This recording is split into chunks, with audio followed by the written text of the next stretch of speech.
முன்னாள் முதல்வர் ஓ பன்னீர்செல்வம் ஆதரவு எம்எல்ஏ மாஃபா பாண்டியராஜன் செய்திகளை சந்தித்து வருகிறார். நேரலையை பார்க்கலாம். பல நிகழ்வுகள் அதற்கு முன்னால் நடந்த 10 நாள் நடந்த நிகழ்வுகள் கூவத்தூரில் எம்எல்ஏக்கள் அடைத்து வைக்கப்பட்டது. அதன் பின் அன்று சட்டமன்றத்தில் எதிர்க்கட்சிகள் அனைவரையும் வெளியே அனுப்பிவிட்டு அந்த வாக்கெடுப்பு எடுத்தது. மறைமுக வாக்கெடுப்பு நடத்துவதற்கு சபாநாயகருக்கு உரிமை இருந்தும் 286 கீழே அந்த உரிமையை பயன்படுத்தாதது மற்றும் எண்ணற்ற வயலேஷன்ஸ், குறிப்பாக எண்ணற்ற விதிமுறைகளுக்கு மீறல் நடந்தது அனைத்தையும் உள்ளடங்கி இன்று சுப்ரீம் கோர்ட்டில் நாங்கள் இந்த கேஸை கொண்டு போயிருக்கிறோம்.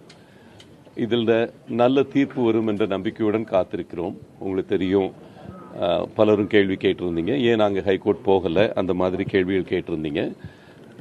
எங்களுக்கு ஆழ்ந்த நம்பிக்கை எல்லா ஆதாரங்களுடன், குறிப்பாக சட்டமன்ற நிகழ்வுகள் சார்ந்த ஆதாரம், கூவத்தூர் சார்ந்த ஆதாரம், இது மாதிரி எல்லா ஆதாரங்களுடனும் ஒரு 10 நாள் எடுத்து இப்போ நாங்கள் இன்னைக்கு ஃபைல் பண்ணியிருக்கோம்.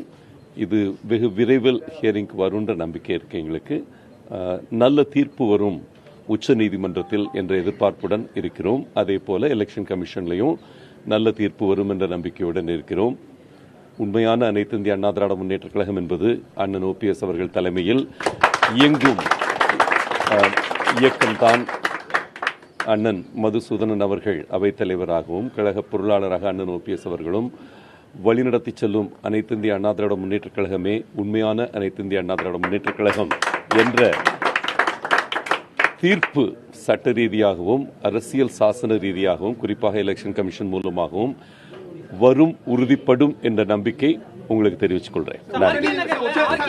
உச்சநீதிமன்றத்தில் நம்பிக்கையில்லா தீர்மானத்தை ரத்து செய்யக்கோரி நம்பிக்கையில்லா தீர்மானம் இல்ல, நம்பிக்கை தீர்மானத்துக்கு எடுத்த சொல்றேன். இது 26 கிரவுண்ட்ஸ்ல நாங்க ஃபைல் பண்ணியிருக்கிறோம். இந்த அப்ளிகேஷன் இந்த மிக இந்தியாவிலேயே தலை சிறந்த வழக்கறிஞர் அவர் இதில் ஃபைல் பண்ணியிருக்கிறாரு. இந்த 26 கிரவுண்ட்ஸில் முக்கியமான கிரவுண்ட்ஸ் உங்களுக்கு சொல்ல விரும்புகிறேன். இந்த கான்ஃபிடன்ஸ் ஓட் எடுக்கப்பட்ட விதம், அது சபாநாயகர் அவர்கள் 286 இருக்கிற அதிகாரத்தை பயன்படுத்தாதது, எப்படியெல்லாம் ஆர்டிகிள் 32 கீழே ஆர்டிகிள் 32ன்றது என்னென்ன உரிமைகள் அடிப்படை உரிமைகளாக இருக்குன்னு சொல்லக்கூடிய அரசியல் நிர்ணய சட்டத்தின் படியான ஷரத்து. இதில் பல விதிமுறை மீறல்கள் நடந்திருக்கின்றன. குறிப்பாக கவர்னருக்கு வாக்களித்தபடி அவங்க ஸ்வேரிங்கனுக்கு அப்புறம் அந்த எம்எல்ஏக்களை விட்டுறோம் அப்படின்னு சொல்லி தான் வாக்களித்திருந்தார்கள். அதையும் அவங்க செயல்படுத்தலை. ஈவன் குறிப்பாக ரிட்டன் டாக்குமெண்ட் கொடுத்திருந்ததையும் அவங்க வயலேட் பண்ணியிருக்காங்க.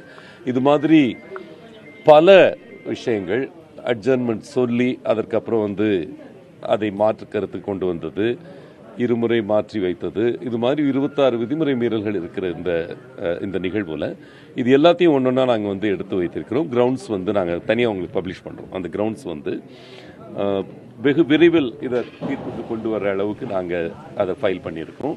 கண்டிப்பா நீதி கிடைக்கும் என்று நம்புகிறோம். கட்சியின் மூத்த நிர்வாகிகள் இது குறித்து கலந்தாலோசித்துக் கொண்டிருக்கிறார்கள். ஞாயிற்றுக்கிழமை ஒரு சிறப்பு நிருபர் கூட்டம் கூட்டியிருக்கிறோம். அநேகமாக ஒரு 10:30-11 மணி போல இங்க கூட்டியிருக்கிறோம். அண்ணன் OPS அவர்கள் அந்த நேரத்தில் இந்த கேள்விக்கு தக்க பதில் அளிப்பார். இன்னைக்கு அறிவிப்பு இல்லை, வெகு விரைவில் அறிவிக்கப்படும். அது பத்தி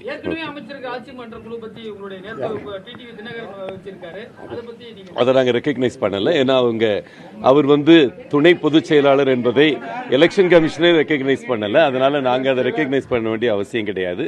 கண்டிப்பாக அமைக்கப்படும். வெகு விரைவில் உங்களுக்கு சொல்லுவோம். நன்றி நன்றி நன்றி.